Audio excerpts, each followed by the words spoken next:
Alright, fuckers, welcome to Solspace. So, in preparation for Halloween, I've been looking around for any good scary stories, and unfortunately, there aren't very many in, existence. So, I've decided to dedicate this entry to sharing some of the worst I've found so far. Um, I don't know how to segue into the rest of this. Top 5 worst horror stories, in my opinion. Here we go. Alright, number 1. It. Obviously, it is, pretty fucking hot right now, because of that fucking new movie that was overall pretty terrible. But I honestly don't think anything could get worse than the original novel. I mean, obviously, 4 other stories, in my opinion, are worse, but honestly, this pretty much just earns the spot because of how well regarded it is. I honestly don't know why so many people love the original book because it's really bad. It's just bad. I think one of its main issues is just how confused and messy its execution is. I mean, it's no secret that Stephen King was on the biggest fucking coke trip of his entire life when he was writing it. And honestly, it fucking shows way more than anyone, I think, wants to give it credit for. And I really only think that this book is so well remembered because a huge portion of it is focused on murdering children in literally just the most violent ways Stephen King could come up with. And Tim Curry's performance as Pennywise in the miniseries, which was also really, really bad. But I mean, other than that, there's not a lot to really hold interest. I mean, there's the obvious horror of children dying, is we don't want to see kids die. But that initial horror gets pretty tired after Georgie's murder. At that point, the shock value is worn off, and the characters aren't interesting enough to keep you invested, except when they're doing something totally batshit. Okay, to be fair, it did come out in the 80s, when I think a lot of this was revolutionary. But now, reading it when, every horror story I've read when I was, 13, via creepypasta is about children dying, I can't even say it's incompetent, because it's not, really. It's just a mess. I don't know. There's nothing compelling about this. There's nothing compelling about shifting the blame of an apathetic community to this one inherently evil source that shows up as a killer clown. It's really convenient to just blame all of the evils of society, or more specifically, your small town community, on this ancient god that feeds on fear. Like, I feel like this could have been handled way better if Stephen King was actually sober when he wrote it. And even then, I'm not actually entirely sure. I've never really liked his work, and this is objectively one of the worst examples of his writing. Obviously, a lot of the more batshit stuff is toned down in the later adaptations, like the orgy in the sewer, or the junkyard hand job scene. Even when you tone all of that stuff down, you still get this generic cast of idiot teens fighting a generic evil. You have the self-insert, the fat kid. There's I mean, I guess in terms of diversity, there's one black kid whose purpose is literally just to be the object of racist projection from the bullies. And there's a girl who's a girl, so her trauma has to just always involve either sexual violence or being dominated and abused by the men in her life. Like, I, Beverly specifically is one of the worst characters I've just ever read, in my entire life. She's clearly written as this, like, prepubescent love interest for Stephen King's weird 12-year-old self-insert, and it comes off as, like, very creepy. Um, I know he wasn't exactly sober when he wrote this, but that doesn't change the fact that it's very uncomfortable to read. Especially during the sex scene where he's literally the only one who isn't technically raped by Beverly. It's a mess of, like, random concepts that maybe could be good on their own. I mean, I guess anything works on paper. But when it's all brought together with this, like, super shitty, coked up writing style, it's boring. And I think that's ultimately what, like, buries this fucking book, is that it's not even interesting enough in its insanity to hold interest. I think the movie showed that there is some potential in this story, and it finally realized that to some extent. The problem is, though, that it is a, like, wide release studio film, so it has to have all these, like, weird stereotypical elements, like Beverly becomes a damsel in distress for no reason. She gets kissed out of a coma slash death. They also added this, like, weird love triangle element to her story too, between Bill and the fat kid whose name I forgot. It doesn't really matter. Okay, so I cut number 4, because I didn't really have much to say. It was Playtest, from Black Mirror. It's just a boring, condescending episode. I didn't like that much. But I didn't have much to say past that. So, alrighty, number 3, the Russian sleep experiment. The Russian sleep experiment has one of the dumbest premises I have ever heard for a modern day short horror story. Like, okay, I guess if it was a short story in the time in which it was set, this would have been kind of cool, like a little dumb, but ultimately compelling enough. But now, with the amount of information we have and understanding of just basic biology and psychology, it's a dumb, over the top, like, contrived mess. The Russian sleep experiment is about a group of test subjects being forced to stay awake for 15 days by the Russian government.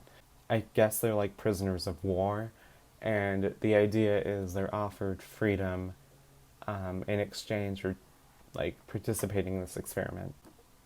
Really, the story has the same issue that it has, in that it goes too far to the point where it just feels ridiculous. Like, it's not scary. It's stupid.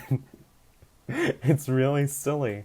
Really, this would have just been, like, a middle-of-the-road creepypasta story. But instead, this also decides to go to the route of, like, dark, unnatural horror that a lot of creepypasta likes to use. The story ends with a revelation that there are demons, ghosts, supernatural things dwelling within us all, suppressed by sleep. It's... yeah. You don't feel like you're reading about actual events. You feel like you're reading a middle schooler's creative writing assignment. I don't see any appeal in this. I don't know why anyone would like it. Other than, like, 12-year-olds who are looking for generically creepy stuff to read. Which is ultimately, like, 80% of creepypasta's fan base. Hey, speaking of dumb shit that middle schoolers read and write, number 2, Jeff the Killer. Jeff the Killer is probably, like, one of the most popular creepypasta original characters. Like, probably only second to Slender Man. And yet his story is so bad. Just the worst ever that it could possibly be. It has all these like super goofy grammatical errors, like stinted dialogue. The structure is really confusing and contrived. Uh, Jeff's origin story is just, it's the worst it could possibly be. Um, it's all around the worst thing just ever. I won't go into like extreme detail because really this story is like, it's something you really need to read to fully experience. But I do want to talk about Jeff's origin story, so to speak. So this is at a birthday party that is previously established, like near the beginning of the story. Um, so, like, sure, on paper that sounds fine. It really isn't. It's like there's this a paragraph where Jeff's arguing with his mom about not wanting to go to the party. And then she's like, no, we have to go. We're new to this neighborhood. And it just ends. Um, and then a bunch of stupid shit happens in the middle. And then we get to the party, which is where Jeff becomes Jeff the Killer. So basically, Jeff is confronted by these three bullies. One of them is usually forgotten, so it kind of fluctuates between 2 and 3, who have like actual fucking guns. Like they aren't like toy guns that they're threatening him with, like you would expect from a 12-year-old. Did I mention they're 12? Yeah, they're 12, and Jeff is 13. So previously, they had, like, fucked around with him, and his brother Lou, who is really, like, the only person Jeff seems to have any empathy or sympathy toward. Like, okay. Anyway, Jeff had, like, beat them up and stabbed them. Yeah, a 13-year-old stabbed like 2 kids and left them at the bus stop, and ran away and went to school. And then afterward, he and his brother Lou were confronted by the police. Not like during the school day, which you would expect, and that like a competent police force to do when children have been stabbed and left to die in such a public area, just literally as the bus is like driving toward the stop. It's really bad. You start yelling at Jeff, like basically confessing to A, starting the fight, and B, getting Lou sent to juvie, which that's an entire episode which you have to read. Like, it's batshit, the fucking police confrontation scene. But anyway, they start, like, one of them stabs Jeff in the shoulder. Yeah, a 12-year-old just, like, buries a knife into his shoulder, which locks him down, obviously, and they start kicking him in the face. like, like it sounds like they're trying to kill him, but like they have guns and they're not using them. They just, I guess, this is way more effort, and they want to see him like suffer. So okay. But, like, this is happening in the middle of, like, a neighborhood birthday party, which is apparently so big that, like, even new neighbors are being invited in. So, like, it's a pretty big party, I'm assuming. And in the beginning, his mom sends him outside to play with the other kids, like, in the street. Presumably because no one's driving around, because I guess everyone's at this fucking party. I don't know. But, okay. So, like, at a party this big, you'd assume there'd be, like, tons of adults, parents, maybe a kid who would be far enough from the action to go get a parent if there weren't any supervising them. But this is explained away in the very beginning when one of the bullies, who again is literally 12, threatens everyone, saying that if anyone gets involved, I have to find this quote. Okay, he literally says, and I quote, "No one interrupts or guts will fly." And this is like right before stabbing Jeff in the shoulder. Like, like every adult and every kid at this party is so intimidated by a literal 12-year-old that they're frozen like the entire time. Anyway, apparently Jeff has like the endurance of a 25-year-old because while he's bleeding out from the knife wound in his shoulder and being kicked in the face, he grabs one of the bully's legs and like twists it to like incapacitate him briefly, I guess. So one of the bullies grabs like a bottle of vodka specifically. I don't know why. Just, I guess, because it was like lying around. It's never really clear where it came from, and like breaks it over Jeff's head. Um,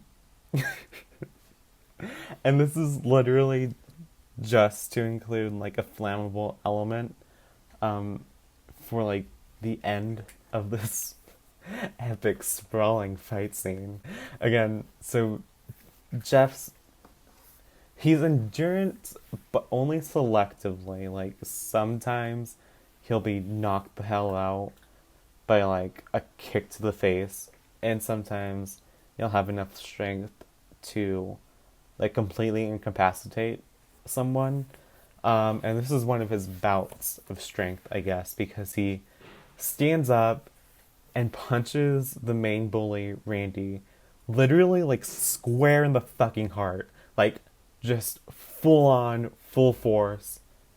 Like hard enough to stop it. Like literally stop his heart. And then he falls, obviously. And so Jeff just keeps beating him until he fucking dies. Like a 13-year-old beat a 12-year-old to death in the street of his neighborhood with like presumably everyone at the party at this point watching. So like instead of like freaking out about the death of their friends, the two other bullies just start chasing Jeff with their guns, like shoot. Holy fuck. Sorry, I got scared by something. It's totally in the spirit of this episode, right? Anyway, they start chasing Jeff with their guns back to his house, like shooting but constantly missing. Like it's literally said that they just keep missing, which, I mean, even then is still pretty impressive considering they're running and shooting and they're fucking 12. Like, I'd expect their fucking arm to be torn off by the fucking kickback. Are you joking? They can just chase this 13-year-old holding guns, shooting at him. Like, okay, fine. Anyway, Jeff leads them to his bathroom, I think. Somehow he's like... He's not very smart, apparently, because he just didn't think to lock his door. So they just follow him into his house. And nobody's still doing anything either, right? Like nobody's taking the opportunity, now that they're gone, to, like, call the police. If they're so fucking intimidated by these 12-year-olds that they were afraid to do so before. Anyway... So, in the tussle, a, quote, thing of bleach is knocked onto the three, just covering them all in bleach, which, like, oh, okay. Jeff tears, like, a towel rack off the wall, I think, and hits one of the boys over the head with it, and he just leaves him to bleed to death. It's like weirdly brutal, but like not super weirdly, because you definitely do get the sense that this is some 12-year-old's revenge fantasy. He's like, nah, Randy's so mean to me, but if I gave in to my urges, I could totally kill him. And that's another thing about the entire story. Jeff is described as like having a primal urge to kill. Like he gets this, they call it a feeling that he doesn't really know how to describe. And like, it's just like a tingly feeling, and he doesn't know what it is until like the end, or maybe it's the first time he fights the bullies. But he figures out it's like the urge to kill, just because he's a born killer, suppressed. Anyway, the final bully. This is where the alcohol comes in. He like smugly says, "You're covered in alcohol and bleach," like as if bleach and alcohol are like the two most like infamously flammable substances just ever. Like, is bleach even flammable? I don't think so. I think the only flammable element here is alcohol, but okay. Anyway, he pulls out a lighter like out of nowhere and like sets him on fire. Somehow this doesn't also kill him.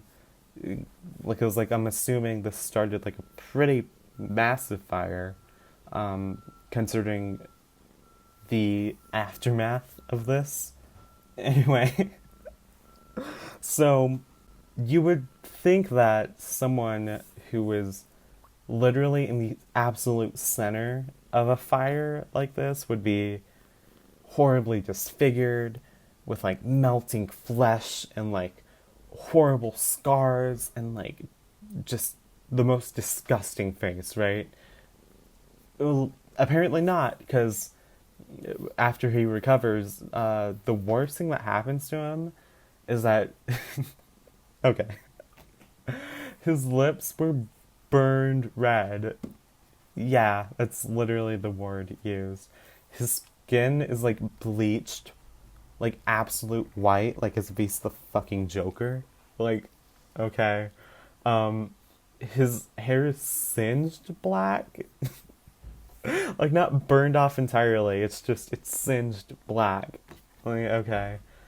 Anyway, I don't really know why they thought this element was necessary, but he is wearing the like classic white hoodie, black slacks, to the party, and apparently those weren't burnt either. They're like in pretty good condition, because he gets those back after he leaves the hospital.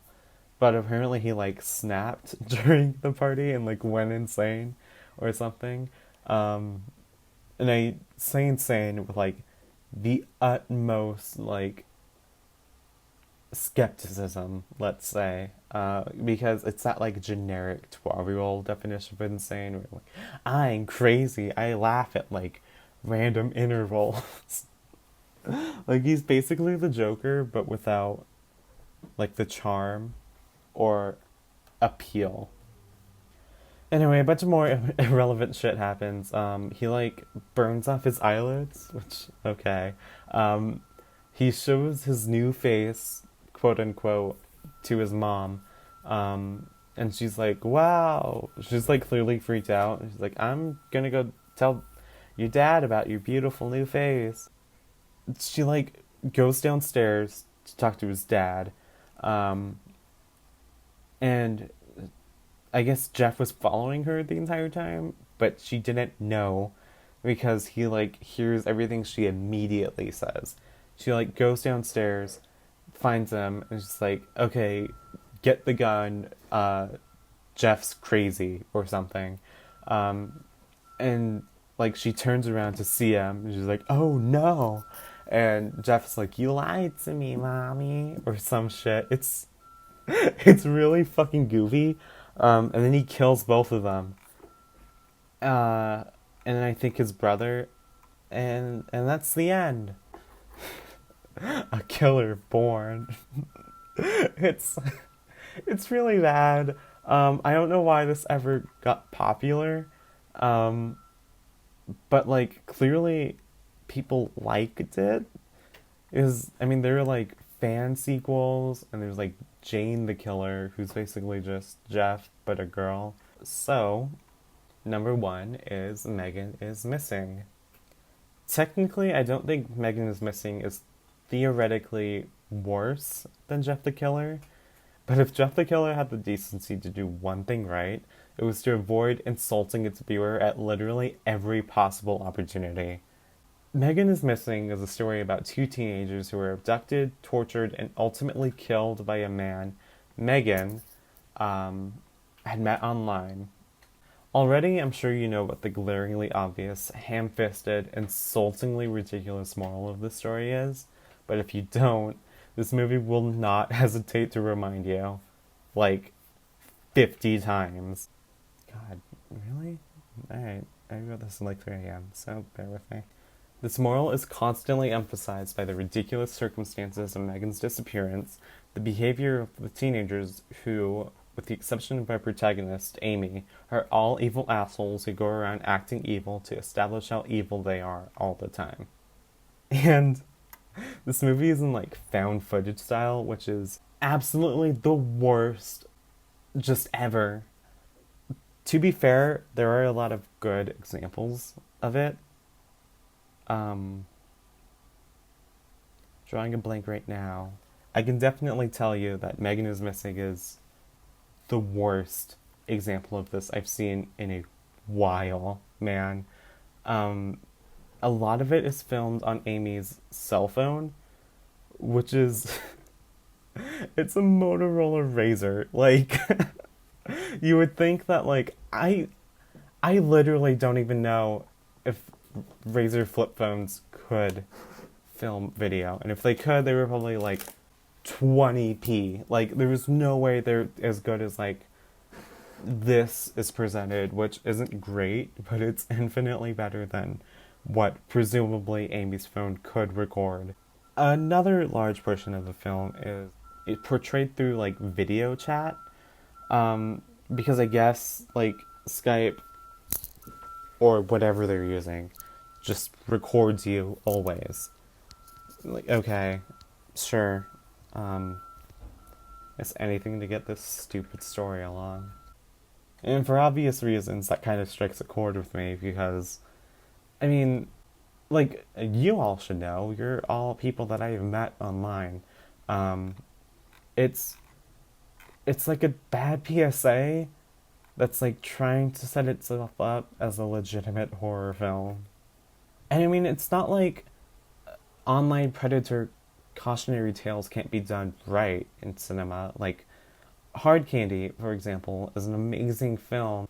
This movie just, it's so incompetently made that it could never, ever hope to be good, like, at all.